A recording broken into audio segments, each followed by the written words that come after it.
A ver, niños, escuchen el siguiente problema.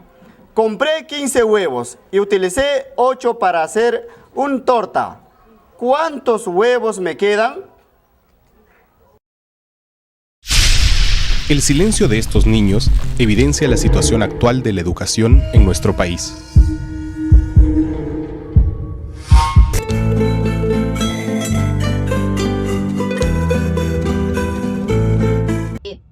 Por ejemplo, en las regiones con mayor deficiencia de infraestructura, las tenemos en Cajamarca con 4.526 locales que necesitan ser remodelados. ¿Por qué es importante una buena infraestructura en los colegios?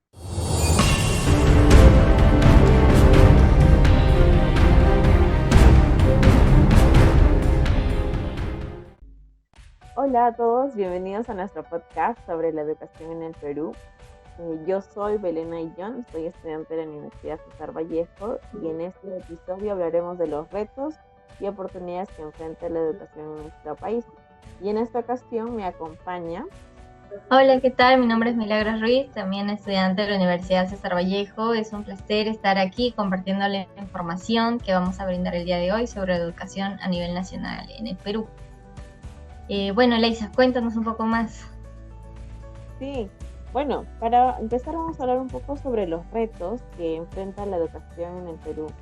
La desigualdad educativa en el Perú se ha visto muy reflejada en la educación, ya que los niños y las niñas de los sectores más pobres tienen menos oportunidades de acceder a una educación de calidad, ¿no? Y esto también se provoca por la falta de recursos de la educación del Perú, ¿no? Este sector que tiene muy pocos recursos, eso se refleja en su infraestructura, en los salarios de los docentes, en los materiales educativos, ¿no? O sea, ¿qué te parece? ¿Qué opinas en esta parte de los retos, Milagros? Es muy importante lo que acabas de decir, ¿no? Sobre todo el tema de los profesores y el aumento de su sueldo, porque se sabe que los docentes han obtenido este aumento de sueldo en base a las huelgas que llevaron a cabo. No es que haya sido un efecto voluntario por parte del Estado, es que han tenido que salir a las calles a hacer escuchar su voz, ¿no? Este es un punto importante que hay que aclarar. Exacto, sí. Bueno, referente a los retos que ya has comentado, es muy importante mencionar también el tema de las competencias que tienen que tener los docentes, la falta de capacitación que no cumple el currículo nacional que tenemos para desarrollarlo en los estudiantes, así como una variedad de herramientas metodológicas para aplicar en la enseñanza, ¿no? Es muy escasa. Usualmente conocemos el tema teórico-práctico, en el que por un momento los profesores se ponen a hablar una y otra vez, el estudiante se duerme y luego sigue la práctica, pero no entendió nada en el teórico, entonces es una metodología ya obsoleta la que seguimos utilizando, ¿no? Esa es una gran diferencia que tenemos a nivel internacional, por ejemplo. Y en eso tienes razón, ¿no? Y estos retos básicamente nos ayudan a ver un panorama de nuestro país en el que intentamos mejorarlos. Creo que desde 1993, que es una de nuestras constituciones, siempre se intentó mejorar la educación y esto ha venido gradualmente muy lento, pero centrándonos en estos retos, yo creo que hay oportunidades que podríamos ver, ¿no? Como tú mencionabas, el hecho de la tecnología, que en realidad fue un reto muy fuerte en su época, en la pandemia, ¿no? En el COVID, fue un reto bastante fuerte, pero ahora lo podemos ver como oportunidad, ¿no? ¿Por qué? Bueno, parte de las oportunidades en el Perú, una oportunidad de ellas en la educación sería la inversión. El gobierno peruano, si bien es cierto, ha aumentado la inversión en la educación en los últimos años y esto ha permitido mejorar infraestructura escolar, materiales educativos y los salarios de los docentes. Pero, siempre hay un pero en el Perú, siempre podemos ver algo que pasa, ¿no? Siempre hay algo. Sí, siempre hay algo, ¿no? Han empezado a invertir en eso y vienen otra vez estos retos que han sido bueno, después de la pandemia, porque la pandemia fue un reto en el que a pesar de que hubo inversión un poco, pues automáticamente se vio que no, o sea, como si no hubiera avanzado nada. Y Claro, les y pasó. ojo que el Estado no estuvo listo para este cambio, ¿no? Se tuvo que suspender las clases, pasó creo un mes y recién se pudo tomar o brindar las clases. Eh, Definitivamente Perú está muy atrás a este tema de actualizaciones para este tipo de casos, ¿no? Que uno no sabe que van a llegar, pero aún así no tenemos nada listo. Tanto, no, imagínate, estábamos en la inversión mejorando y otra vez en nada. Y bueno, pasó la pandemia, se vieron ahora involucradas las situaciones en la volver a a lo presencial, ¿no? Dejamos las casas y otra vez nos topamos con esta pared de la parte de la infraestructura y otra vez los docentes que tienen que asistir a las aulas, ¿no? Hubo esta oportunidad de mejora, volvió a retroceder. Entonces, la innovación fue aumentando con la pandemia, ¿no?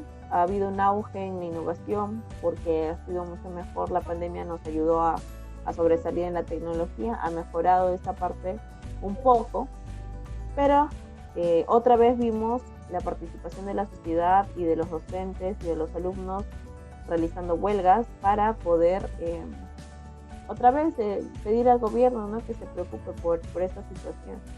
Si bien es cierto, tan importante es que podamos centrarnos en esforzarnos por mejorar en la parte de la infraestructura y en el cambio para los docentes. Entonces, empezamos otra vez con las huelgas. Empezamos otra vez con parte de las organizaciones que se están involucrando, ciertamente, ¿no, Milagros? Claro, uno espera que este tipo de involucramiento sea por un lado positivo, ¿no? Pero va más relacionado al tema de que quieren exigir sus derechos.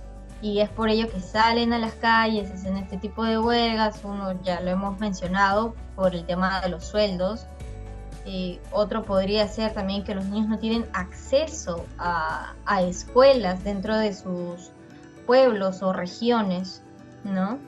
De por sí tenemos oportunidades, sí, pero son más escasas que los retos que tiene que cumplir el Perú para poder asumir una buena educación, una educación de calidad, ¿no?, que está dentro de los derechos de los niños y adolescentes. Nos vimos involucrados en poder ver una oportunidad, una mejora, una propuesta que nosotras hemos observado. ¿Por qué es importante una buena infraestructura en los colegios? Bueno, la mejora es para el Perú. La mejora de la infraestructura es importante. Como habíamos mencionado, en el COVID se dejó de asistir a los colegios, todo era virtual, pero al pasar esto volvimos a las colegios. Si bien es cierto, algunos habían aumentado, algunos se habían construido, se habían mejorado, resaneado, pero otra vez, vamos a otro pero, en nuestro país empezaron los cambios climáticos. Son cambios que en nuestro Perú se ha visto constantemente. Aquí en Lima no afecta mucho, pero hablamos de la educación en el Perú, en los lugares de las provincias como Piura, Lambayeque, en la parte de Lambayeque, en la parte de La Libertad, en la parte alejadas del Perú, y vemos el cambio climático, ¿no? Afectó tanto la infraestructura de los colegios que otra vez se vieron los alumnos en la situación de dejar de asistir a los colegios. Exacto, siempre volvemos a caer lo mismo, por la misma ineficiencia que tenemos en las infraestructuras, que es el lugar seguro donde deberían de asistir los niños a recibir educación. Vemos todo lo contrario, ¿no? También tenemos datos, ojo con estos datos.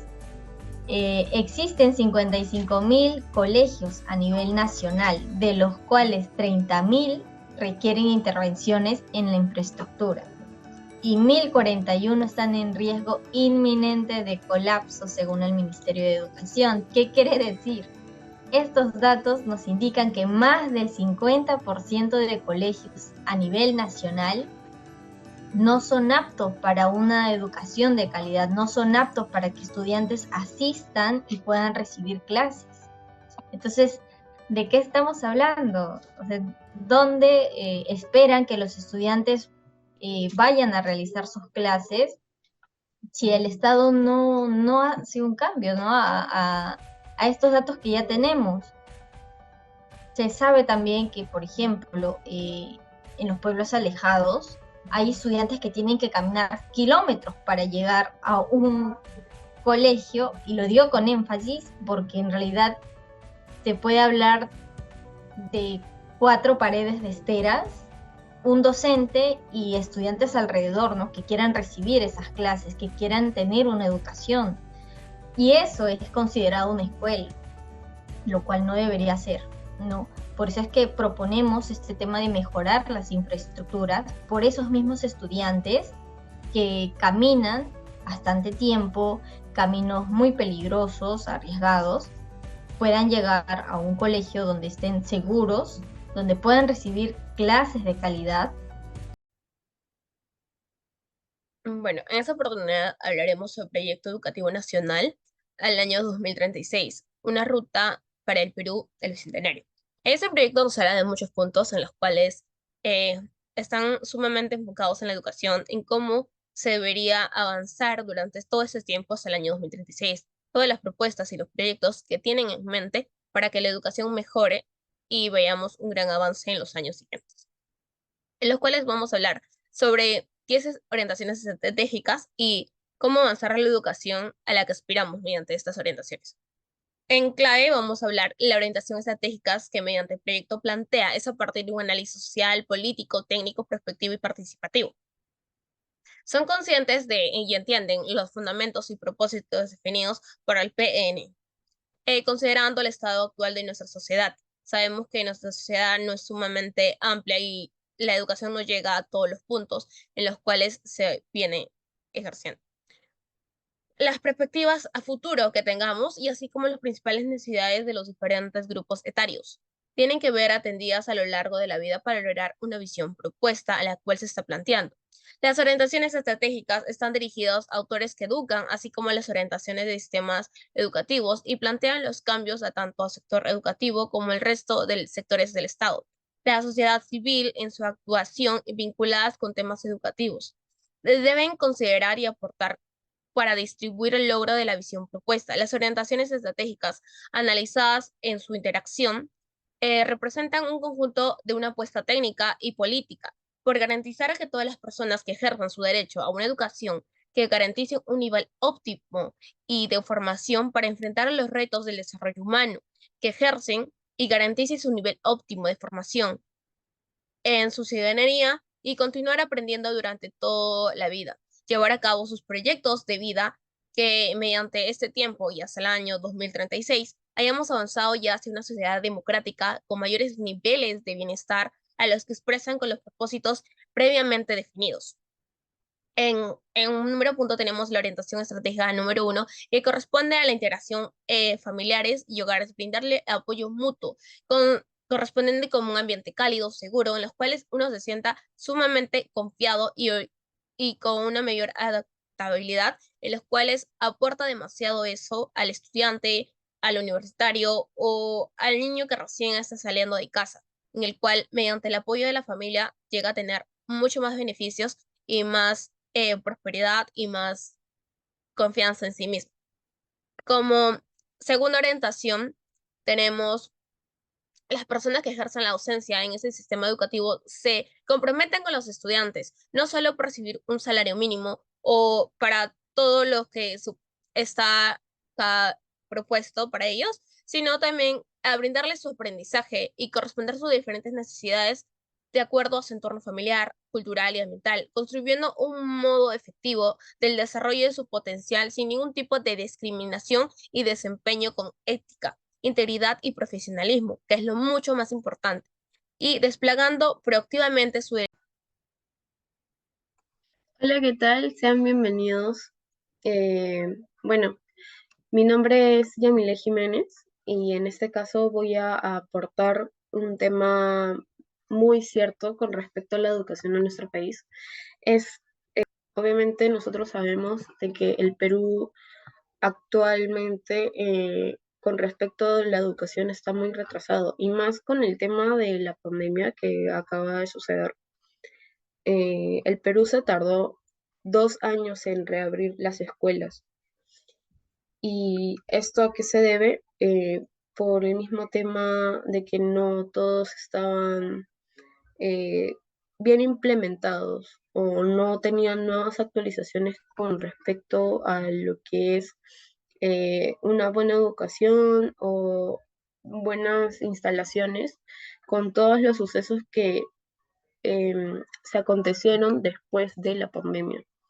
Entonces, el sistema educativo no solamente tiene que ser problema del Congreso y de los presidentes que entren o salgan, sino es un tema de todos. Si bien no es cierto, nosotros tenemos una gran población que vive en extrema pobreza y eh, no puede aprovechar estos derechos o beneficios que el Estado da, por lo mismo que no tenemos muchos recursos.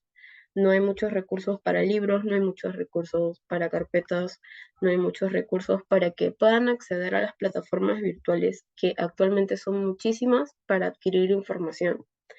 Entonces, la educación actualmente es un problema que nos compete a todos, no solo al Congreso y a los presidentes y a los ministros, sino también a los sectores privados, también a lo que es la futura generación, a los jóvenes, a los próximos egresados. Y bueno, hasta aquí es como que un poquito de la información para concientizar y para aportar algo productivo que nos haga pensar mucho en lo que está pasando actualmente en el país, no solo con el tema económico, no solo con el tema de salud, sino también con el tema educativo, que es muy importante. Me gustaría proponer que tanto la infraestructura que se realice próximamente esté preparada para estos desastres que ya conocemos, que se enfoque en seguir innovando y actualizando. No solamente, bueno, vamos a construir el colegio, vamos a dejarlo así, y al final viene otra pandemia, o viene otro ciclón, o viene otra destrucción, otro temblor, terremoto, y otra vez volvamos a lo mismo de la infraestructura. Otra vez volvamos a retroceder. Un círculo vicioso. Exacto. Entonces, qué importante es eso, ¿no? No sé, Milagros, a ti cómo te gustaría terminar esta parte del podcast. Sí, bueno, podemos señalar que todavía tenemos mucho por actualizar, por cambiar, por revisar, indagar X temas, ¿no? Para poder garantizar una educación para nuestros, o para los niños, no que si nuestros, yo todavía no estoy lista para eso, para los niños y adolescentes, ¿no? Porque es su derecho tener una educación de calidad, un derecho fundamental, ¿no? Sobre todo porque nosotros ni siquiera estamos cerca a los estándares internacionales, en un mundo, pues, ¿cómo decirlo? Con crisis, con cambios. El Perú no está ajeno a estos temas, pero tampoco no hace nada ante eso, ¿no? Entonces es importante revalorar la educación como un derecho y mediante procesos participativos que incluya más protagonistas, realizar una transformación a fin de que se responda a las necesidades actuales y futuras. Es importante que de repente al final de este podcast nos puedan indicar, ¿no?, qué tipo de propuestas pueden dar también. Es importante tener más opiniones. Y bueno, creo que eso sería todo en este podcast. Elisa, no sé qué más quieras decir. Gracias, no, Milagros, por acompañarnos, por estar juntos ahora como compañeras, ¿no? Sí, gracias a ti también, Elisa. Sí, invitamos a todos los jóvenes, ¿no? Compañeros, amigos, quienes estén mirando, que propongan. Yo creo que mientras más nos unimos en propuestas, yo creo que si más se escucha nuestra voz desde aquí, no solo de allá de provincia, sino desde aquí Lima, podemos garantizar de que haya más cambios, ¿no? Y no solamente ellos se esfuercen por cambios, sino todos nosotros, ¿no? Gracias por escucharnos y nos vemos quizás en otro podcast. Listo, Adiós. hasta luego. Chao.